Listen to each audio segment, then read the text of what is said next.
প্রধানমন্ত্রী শেখ হাসিনার সাম্প্রতিক ভারত সফরে ফারাক্কা ইস্যুসহ গুরুত্বপূর্ণ বিষয়ে আলোচনার সময় পশ্চিমবঙ্গের মুখ্যমন্ত্রী মমতা ব্যানার্জিকে দিল্লিতে আমন্ত্রণ না জানানোয় ক্ষোভ প্রকাশ করেছেন মমতা ব্যানার্জি।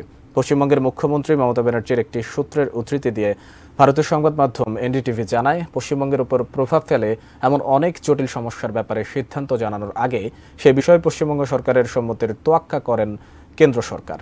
আর সে কারণেই মুখ্যমন্ত্রী মমতা ব্যানার্জি ব্যাপক ক্ষোভ প্রকাশ করেছেন বলে জানিয়েছে সূত্রটি। বাংলাদেশ ও ভারতের প্রধানমন্ত্রীর যৌথ বিবৃতিতে উঠে আসে অন্যতম গুরুত্বপূর্ণ ফারাক্কা ইস্যু। আগামী 2026 সালে শেষ হচ্ছে দুদেশের মধ্যে সম্পাদিত ফারাক্কা চুক্তির মেয়াদ। প্রধানমন্ত্রী শেখ হাসিনার ভারত সফরে এই চুক্তির মেয়াদ বাড়াতে ঐক্যমত্যে পৌঁছায় দুই সরকার।